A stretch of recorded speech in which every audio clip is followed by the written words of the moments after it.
we are moving on to factoring our polynomials completely. So this is the last day of factoring, and we're going to be looking at factoring by grouping.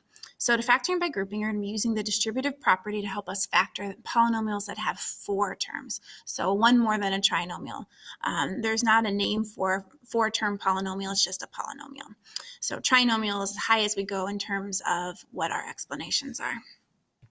Okay, so factoring completely is a polynomial that's written as a product of unfactorable polynomials with integer coefficients. In other words, you've done everything you can to factor it out.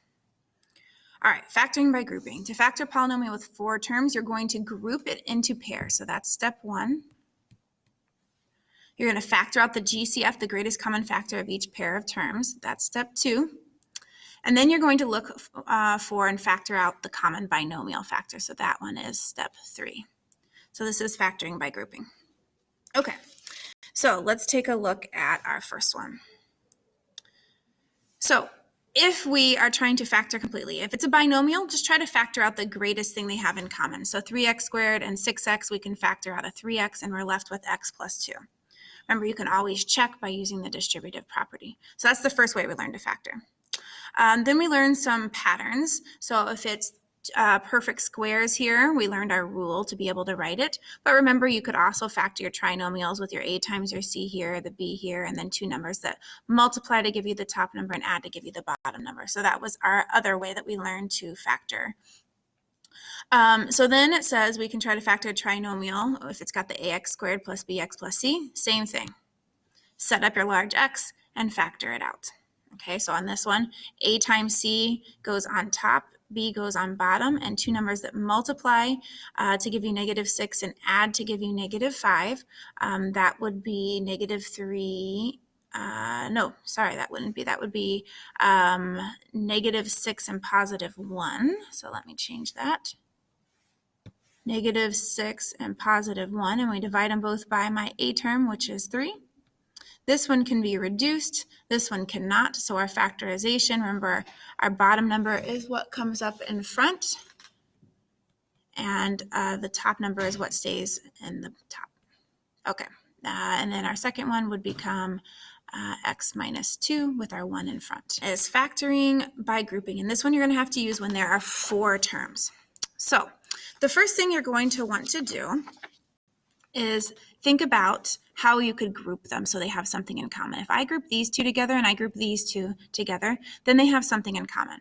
So let me do that. So I have in parentheses x cubed plus x, and then I have plus, and then I'll have a -4x squared minus 4. So I've grouped them so that I can factor something out of each of those parentheses. So the first parentheses I can factor out an x, and when I do that, I'm left with x squared plus 1. And then the second one, I can factor out a -4. And when I do that, I'm left with an x squared plus 1. Here's where the magic happens. Notice they both now have an x squared plus 1. So I'm going to factor out x squared plus 1 from this term, and I'm going to factor it out of this term. So I factor out an x squared plus 1. And what I'm left with is an x here and a minus y here. So x minus y. And now I have factored by grouping. So notice the magic again. When I grouped them so they had something in common, I factored out what they had in common, and then I was left with this right here. And x squared plus 1 was in both of them. So I'm pulling this out here, and I'm left with an x, and I'm pulling this out also here. I'm factoring it out, and I'm left with this. So now I'm factoring out a binomial that they have in common, not just a monomial. Okay, so let's do some examples of this. So factoring by grouping. Okay, so first of all, I want to group them in a way that they have something in common. So if I group the b cubed and the b together, and then plus, and I can group the -4b squared minus 4 together.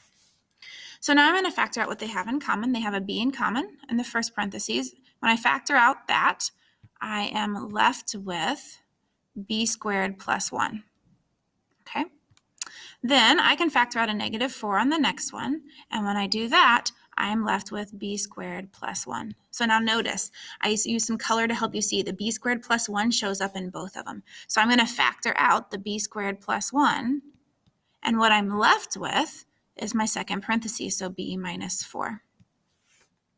So that would be factored completely. Try the next one and see if you can get this one set up. Okay, so I'm going to factor these two together and these two together. The first pair has an a in common, and I am left with c plus d. My second ones have a b in common, so plus b, and then it's a plus b because it's b's positive. If it was a negative b I'm pulling out, I'd make it a minus sign. And then I am left with c plus d. So now I can factor out the c plus d that they have in common, and I am left with my a plus b. Factoring by grouping. Okay, try number 3, see how it's coming. Okay, so I'm going to factor this term and let's see, I'll factor this term together. So I have d squared plus cd plus 2c plus 2d. I can factor out a d on the first one, and when I do that, I am left with d plus c. On the second one, I can factor out a 2, and when I do that, I am left with c plus d. Now, c plus d and d plus c are the same thing, so it's okay. So I'm left with c plus d times d plus 2 when I factor out what they have in common. Now, this one, you could have actually set it up a different way in the beginning. You could have put the d squared with the 2d, and then put the 2c with the cd, and guess what? You'll get the exact same thing. So it doesn't matter if you did it that way, you'll still end up with the exact same thing. Okay, let's try the next one. All right, so I'm going to group my first two together and my last two together. Notice there's still a plus sign between them. It's not multiplication at this point. It's not multiplication until I factor out, because what's being factored out is being multiplied by what it was factored out of. All right, so I can factor out a t squared from the first parenthesis, and I'm left with 5t plus 6. Ooh, and then my 5t plus 6, hey, guess what? I can factor out a 1 on that one, because I can see that 5t plus 6 is the same thing, and I can now factor out the 5t plus 6. And I'm left with t squared plus 1. I want to show you that you can set this up a different way. So if I had grouped them together with the 5t cubed plus the 5t, and then if I had grouped together the 6t squared plus 6, let's show you that you get the exact same thing. So in the first parenthesis, I can factor out a 5t. And when I do that, I'm left with t squared plus 1. My second parenthesis, I can factor out a 6. When I do that, I'm left with t squared plus 1. Now the t squared plus 1 is what they have in common, and I'm left with the 5t plus 6. Same exact answer. So it doesn't matter how you group them initially, as long as you end up with a common factor that can be pulled out. If you don't end up with a common factor that can be pulled out, try grouping them in a different way and see if that helps you.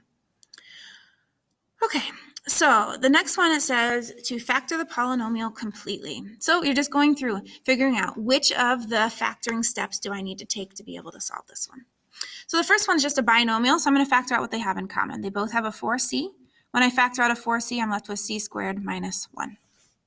C squared minus 1, though, can be factored more. Ooh, it's the difference of two perfect squares. So the difference of two perfect squares can be factored into c minus 1 and c plus 1. If you didn't remember that, anytime you end up with a variable being squared, so we have c squared here, try setting up your large X to help you factor it if you're not sure if it can be factored. Anytime you have a c squared, check to see if there's more that can be done. There can't always be more. That doesn't always happen, but sometimes there is going to be more. Okay, and the next one, they have a GCF I can factor out. I can factor out 25x squared from both of them, and when I do that, I'm left with 4x squared minus 1. Again, I have a 4x squared, so I want to see, hey, guess what? It's the difference of two perfect squares that can be factored more. So 25x squared is multiplied by 2x minus 1 times 2x plus 1. And again, if you don't remember that rule, set up your large X for that part of it that I have underlined. So factoring everything we can on this one. Okay, the next one, there's no GCF, so I'm going to go straight to setting up my large X. So A times C goes on top and B goes on bottom. Two numbers that multiply to give me -4 and add to give me add to give me 3 would be 4 and -1. Divide them both by my A term. This one can be reduced, the other one cannot. So when I set up my factorization, I'll have A plus 2 for the left-hand side. The right-hand side to become a 2A minus 1. Remember, the bottom number comes in front. The top number is what's being added or subtracted at the end. So this would be factored completely. All right, number 10, take a look at it, set it up. A times C would go on top, -126. My B would go on the bottom. And then you're trying to come up with a way that have two numbers that multiply to give you -126 and add to give you 3. Ooh, and guess what? This one can't be factored. So it doesn't mean no solution. It just means it can't be factored. So if this one was equal to 0, which it's not, but if it were, then I would have to use a different strategy to be able to solve it. And I'd actually end up using the quadratic formula, which we haven't learned yet, but we will be learning. So for this one, it just can't be factored. If it says factor completely, it's already the most that's been done to it is all that can be done to it. Can't do anything else with it. Okay, let's go down to number 11. So they have a GCF of 2. So I can factor out a 2, and I'm left with 10p squared plus 11p minus 6. I'll set up my large X from there.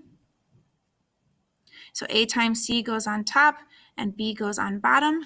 I need two numbers that multiply to give me -60 and add to give me 11.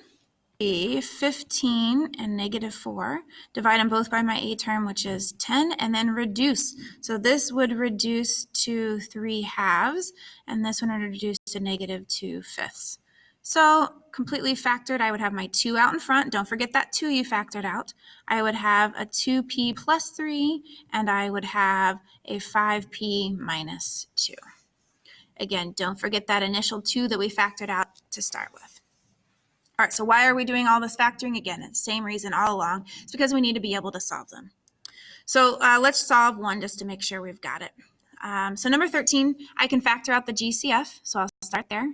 I'm left with x squared minus 7x plus 10. From there then, I can set up my x. So A times C goes on top, B goes on bottom, and that would be a -5 and a -2. Divide them by my A term. So I have 3 times x minus 5 times x minus 2 equal to 0. And then I would set each of them equal to 0. So I would have 3 equal to 0, which that part gives me no solution. I would have x minus 5 equal to 0, which that part would give me x is 5. Or I would have x minus 2 equal to 0, and if I add the 2 over, then I'd get x equals 2. So that one has 2 possible answers. So same thing we've been doing all along, always trying to set them equal to 0 so that you can solve using our zero product property. All right, so factoring by grouping has a lot going on with it. So make sure if there's things you didn't understand, you star those questions and ask me to go over those questions with you again tomorrow in class. Take a second and write your summary, and then we'll be ready to go over